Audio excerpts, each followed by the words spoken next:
Assalamualaikum warahmatullahi wabarakatuh. Alhamdulillahi rabbil alamin, wassalatu wassalamu ala asyrafil anbiya wal mursalin sayyidina maulana Muhammadin wa ala alihi wa ahli baitihi wa ashabihi ajma'in. Qalu subhanaka la ilma lana illa ma 'allamtana innaka antal alimul hakim. Amma ba'd. Hadratil mutaramin, para alim, para ulama, segenap Bapak Ibu dan guru yang hadir saat ini, dan semua siswa-siswi SMA Maryam kelas 10, 11, 12 yang dirahmati, disayangi, dicintai oleh Allah Subhanahu wa taala. Amin ya rabbal alamin. Insyaallah calon-calon pemimpin dunia, insyaallah calon presiden, dan moga-moga yang hadir saat ini beserta anak turun kita moga-moga menjadi ahli surganya Allah Subhanahu wa taala. Amin ya rabbal alamin. Mari kita awali dengan baca doa thalabul ilmi. Moga-moga diberikan oleh Allah Subhanahu wa taala ilmu yang bermanfaat, ilmu yang barokah, ilmu yang mengantarkan kita semuanya selamat dunia sampai akhirat. Amin ya rabbal alamin. Bismillahirrahmanirrahim. Allahumma anfa'na bima 'allamtana wa 'allimna ma yanfa'una wa zidna ilman nafi'a. Al-Fatihah. A'udzu billahi minasyaitonir rajim. Bismillahirrahmanirrahim. Alhamdulillahi rabbil alamin, arrahmanir rahim, maliki yaumiddin. Iyyaka na'budu wa iyyaka nasta'in. Ihdinas siratal mustaqim, siratal ladzina an'amta 'alaihim ghairil maghdubi 'alaihim waladdallin. Amin. Allahumma shalli ala sayyidina Muhammad wa ashili zalimin zalimin. Allahumma sholli ala sayyidina Muhammad wa ashili zalimin zalimin. Min bainihim salimin wa ala alihi wa sahbihi ajma'in. Allahumma shalli ala sayyidina Muhammad.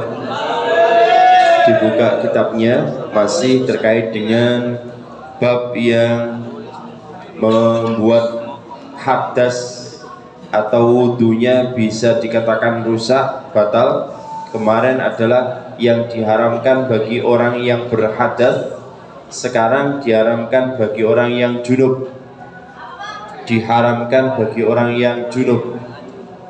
Saya baca dulu. Bismillahirrahmanirrahim. Qala al-musannifu wa nafa'ana bi ulumihi fid dharaini. Amin. Wa yahrumulan haram alal junubi ngatasi wong kang junub. Ini sambil latihan ya, yang lainnya kelas 10, 11, 12 nanti akan ada tes untuk membaca kitab. Maka yang belum bisa latihan kelas 10 khususnya yang baru, dan kelas 11, 12 yang belum bisa, bacanya dilatih bagaimana baca kitab. Wa yahrumulan haram alal junubi ngatasi wong kang junub apa sitatu asya'a 6 pira-pira perkara. Siji as-sholatu salat, nomor loro ne wa tawafu lan tawaf, nomor telu ne wa masul mushafi lan menyentuh mushaf, nomor papate wa hamluhu lan gowo mushaf, walubtu fil masjid lan menang ing dalam masjid, nomor 6 wa qiraatul qur'ani lan maca Quran. Ada 6 orang itu ketika junub tidak boleh melakukan 6 hal ini, atau 6 hal yang tidak boleh dilakukan bagi orang yang junub, haram hukumnya. Pertama apa? 1, adalah orang yang junub dilarang sholat. Otomatis junub itu apa sih Pak?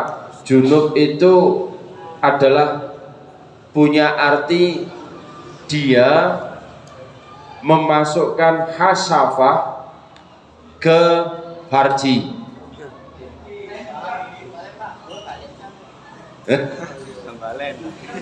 Yang dimaksud junub itu apa? Memasukkan hasafah ke farji atau puncak zakar. Ono zakar, ono zakar.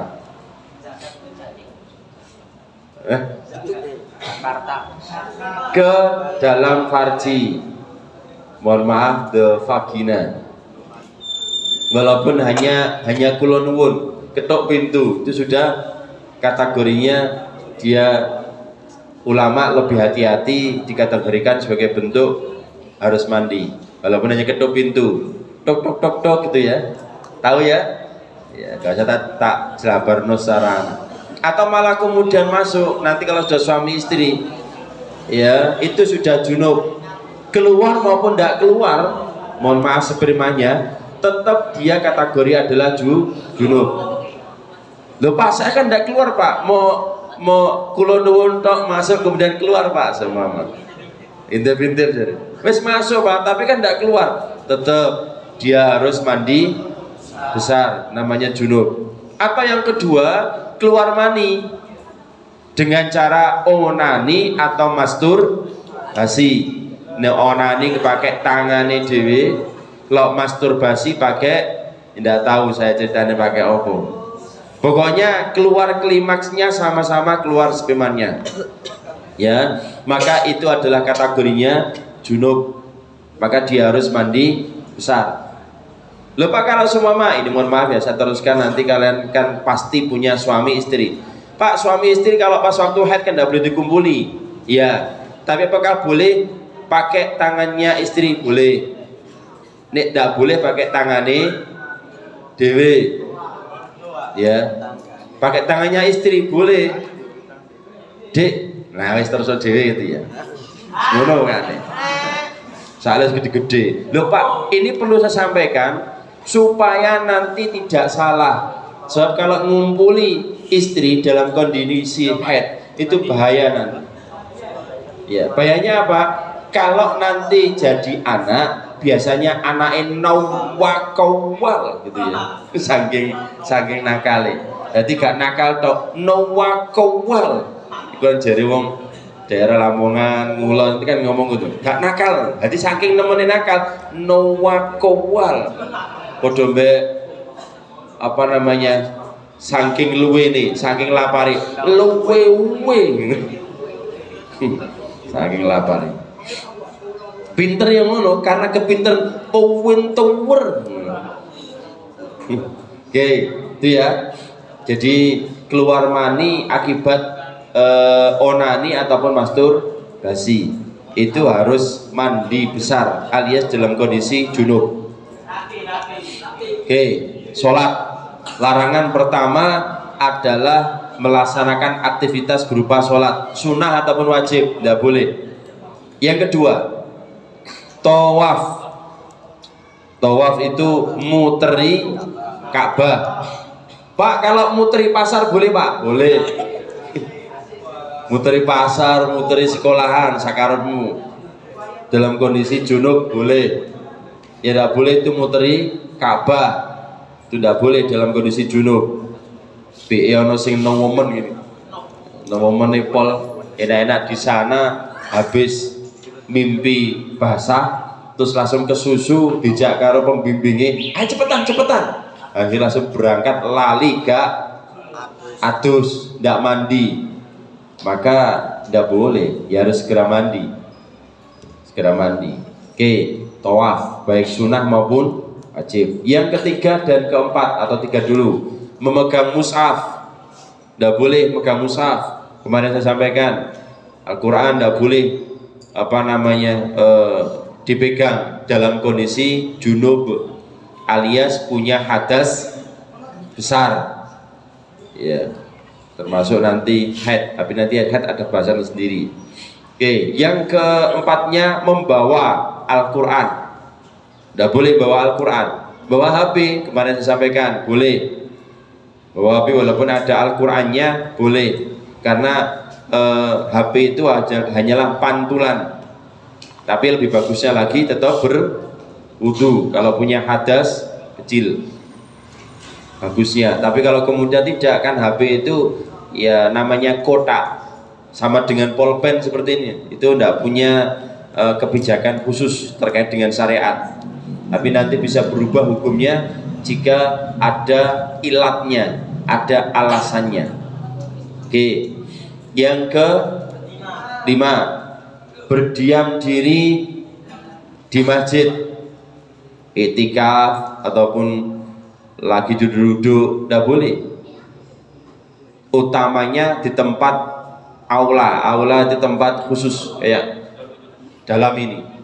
Kalau di luar masih di serambi, itu perbedaan pendapat. Tapi bagusnya lagi orang yang junub, orang yang haid itu kalau bisa dihindari. Loh Pak, kalau ngaji seperti ini lah karena darurat. Ngaji seperti ini yang di belakang persis itu adalah yang tidak masih dalam kondisi junub alias haid, maka diperbolehkan dalam kondisi untuk kita ngaji. Oke, jadi berdiam diri khusus bagi orang yang haid, orang yang junub itu tidak boleh dalam kondisi apapun di masjid, kecuali kalau emang uzur tuh gini, masjidnya kebuka, sementara kalau tidak ditutup itu anginnya ngebes kotorane akeh masuk. Atau yang kedua, kalau tidak ditutup nanti khawatir ada kotoran kucing, hewan, maka tutup. Darurat, segera tutup. Karena tidak ada orang lain, segera tutup. Daripada nanti kemasukan hal-hal yang tidak diinginkan. Atau mungkin di dalam masjid ada barang berharga, ya ditutup. Daripada nanti mengundang yang namanya hal-hal yang tidak diinginkan, mungkin khawatir dicuri. Atau malah kalau kemudian keluar masjid menakutkan, soal waktu ini bengi atau mungkin perang. Tapi perang kan di sana, di sini tidak. Oke lah, kalau di Gaza ya perang. Kalau di sini mungkin waktunya malam, jam 12 malam, kadang juru masjid, sementara di luar itu banyak begal. Banyak begal, kan ada tempat yang rodok medeni masjid. Mungkin yang jauh dari tempat berkumpulnya orang atau bermukimnya orang. Kalau di Surabaya rata-rata masjidnya aman-aman. Kalau di luar negeri, di luar Jawa, Kalimantan, Sumatera itu kan kadang masjidnya jauh-jauh. Mau menuju ke masjid itu harus berjalan sekian meter, bahkan harus naik kendaraan, sepeda. Kita enak jarak sekian meter itu sudah ada, bahkan mungkin tidak kiloan, mungkin sekitar 100 meter, 200 meter sudah ada. Kadang malah ada masjid, ada musola, kadang gitu. Coba tadi kalau sholat kok ada yang bareng-bareng, Allahu Akbar, wabe bareng, Allahu Akbar. Bagaimana? Baiknya satu saja, namanya muwassol, pakai shot.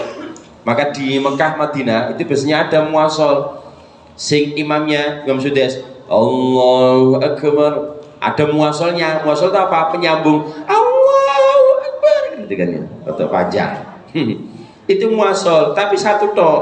Nah, barengi muwassol tidak ada masalah, karena muwassol itu sudah makmum.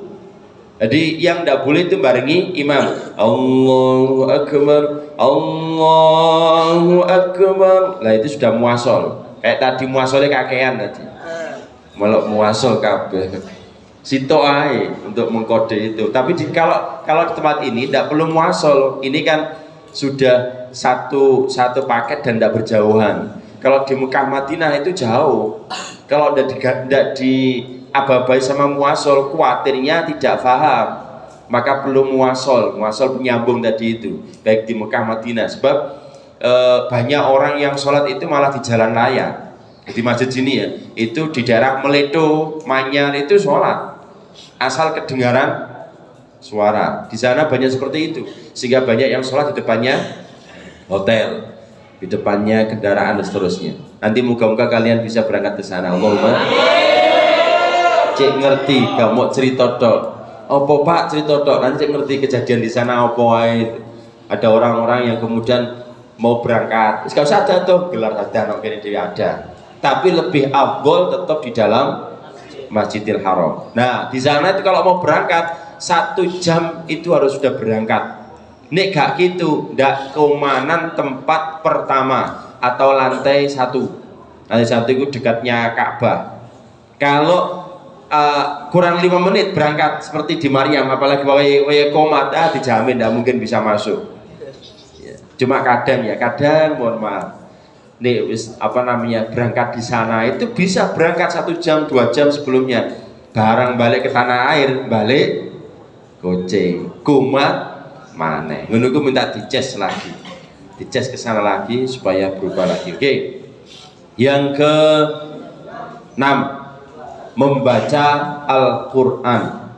Tidak boleh untuk membaca Al-Quranul Karim. Bagaimanapun juga Al-Quran itu dalam kondisi yang memang perlu dalam kondisi kita bersih, suci. La yamassuhu ilal mutahharun, tidak boleh megang Al-Quran dalam kondisi tidak suci, termasuk membaca Al-Quran, kecuali ada hal-hal yang memang diperkenankan. Contoh, dalam kondisi junub memang tidak baca Al-Quran tapi punya zikir, wirid. Contoh, baca tahlilan.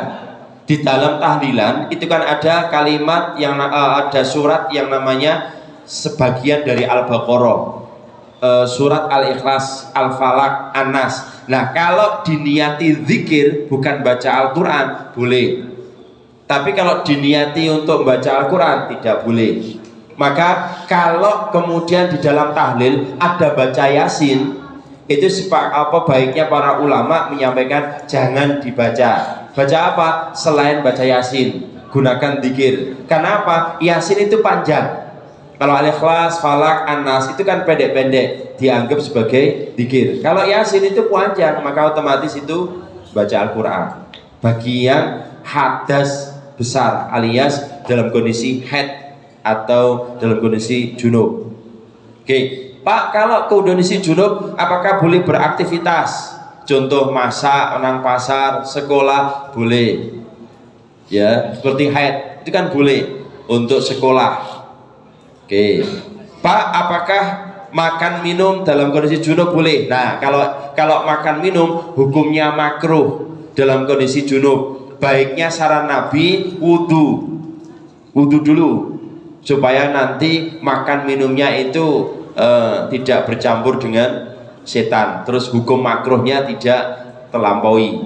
Maka baiknya wudhu dulu. Syukur-syukur paling bagus langsung mandi. Mohon maaf ya, setelah berkumpul itu bagusnya suami istri itu bagusnya langsung mandi, walaupun dalam kondisi dingin, kecuali kalau mengancam nyawa, punya penyakit vertigo dan macam-macam ya, karena saran dokter baiknya nanti waktu mandi jam sekian silakan. Tapi bagusnya kapanpun berkumpul suami istri jima bersetubuh itu bagusnya langsung mandi. Loh Pak, apakah boleh Pak yang namanya mandi junub itu diincrit-incrit, dikredit, diangsur? Soalnya sungkan karo morotuwo, sebab dia kategori berumah dengan mertua, namanya PMI, Palang Merah Indonesia. PMI itu Pondok Mertua Indah. Sungkan karo morotuwo, mosok bengi-bengi gerojokan, sementara kamar mandinya rumah itu berdekatan dengan ruang tidurnya mertua. Sungkan, wis tak angsurai ya opo nek setengah badan, jadi nang badan tok digerojoki, nanti ketika mendekati subuh baru gerojokan kepala. Boleh, namanya diangsur. Tapi tetap tidak boleh melaksanakan aktivitas yang tadi itu, karena dia masih dalam kondisi belum sempurna mandinya. Paham? Ini jagain nanti kalau kalian bersama dengan mertua atau mungkin kedinginan. Nah, kedinginan yang sangat saya kuatnya bagian bawah ini ya, pundak ke bawah, ya wes tidak apa-apa. Nanti mendekati subuh baru kemudian kepalanya. Boleh. Itu namanya dikredit mandinya. Cuma tetap lebih utama adalah yang langsung mandi secara utuh. Oke, Pak, mohon maaf ya, karena nanti kalian juga pasti suami istri dan mungkin ada yang mengalami ini. Pak, istri saya itu sudah headnya selesai Pak, tapi belum mandi. Cuma saya kadung semangat Pak, semangat 45, gak bisa ditahan deh. Neka gini, enggak bahaya deh, gitu kan. Maka bagaimana kalau memang tidak kuat ya tidak apa-apa, hukumnya makruh. Ya, tidak apa-apa, kumpul suami istri nanti mandi bareng. Boleh. Oh sepenting bojone dhewe. Sing ndak boleh ku bojone wong kok jadus dipentung karo bojone. Oleh pahala. Ini bojone dhewe. Boleh saling memandikan. Kanjeng Nabi dengan Siti Aisyah, bahkan Siti Khadijah itu juga sering mandi bersama, satu bejana. Cuma beda ya, gayanya Nabi dengan gayanya kita jelas beda. Cuma itu diperbolehkan bagi umatnya mandi bersama-sama, terus jawil-jawilan itik-itikan ya boleh. Mau suami istri, sing ndak boleh kembali lagi bojone wong liya. Apalagi mohon maaf ya, kalian sama pacare ndak boleh mandi bersama, ndak boleh. Wong kadang pacaran diajak ke tempat rumah khusus, ya Allah, jangan ya, jangan. Mumpung gak ana wong tuwa, pacare dipanggil ke rumahnya, Dik. Awalnya ngerjakan PR. Ya memang tidak salah. PR itu kan dari kata pekerjaan rumah. Lah pekerjaan rumah itu apa? Di antaranya idak-idik. Maka tidak boleh ya, tidak boleh, jangan. Kalau sudah laki dan perempuan itu berduaan, bukan suami istri, maka yang ketiga adalah setan. Maka jangan pernah jadi orang yang ketiga. Yang ketiga jadi setan, ya. Dan kalau berdua toh itu rawan sekali. Itu tidak pandang kiai. Sopoai. Makanya kalau saya berhadapan dengan perempuan yang tidak suami istri atau mungkin yang tidak ada kerabat dengan saya, biasanya saya lebih suka itu di luar. Duduk di luar supaya apa? Jagani nanti kalau ada apa-apa. Kan ada apa-apa orang lain bisa tahu. Lupa nanti kan jadi fitnah daripada kalau berdua. Kalau berdua itu setannya muncul, delok entuk pipine walus, irunge mancung, tangane lu walus. Mari ngono delok bathuke adem anyep. Wis bahaya. Oke. Itu ya terkait dengan yang diharamkan bagi orang yang berjunub. Moga-moga menjadi ilmu yang bermanfaat, barokah dunia sampai akhirat, dan ilmu-ilmu tambahan ini silakan diterapkan. Mana yang baik silakan diambil, yang tidak baik silakan ditinggalkan.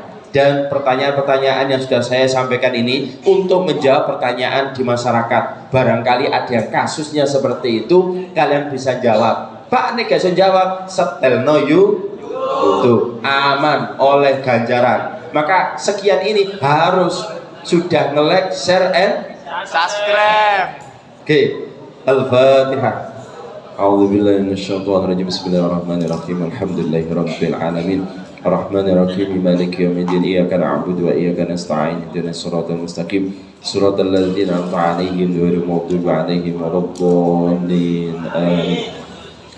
Astaghfirullah رب البرايا أستغفر الله من الخطايا ربي زدني علما نافعا ووفقني عملا صالحا والعصر بسم الله الرحمن الرحيم والعصر إن الإنسان لفي خسر إلا الذين آمنوا وعملوا الصالحات وتواصوا بالحق وتواصوا بالصبر صدق الله العظيم كلام يمل سماعه تنزه عن قول وفعل ونيات به أستفي من كل داء ونور دليل لقلبي عند جهلي وخيراتي فيا رب بمتعني بسر حروفه ونور به قلبي وسمعي ومقلاتي. كفرة المجلس. سبحانك اللهم وبحمدك أشهد أن لا إله إلا أنت أستغفرك وأتوب إليك. اللهم وفقنا لأقوم الطريق. السلام عليكم ورحمة الله وبركاته.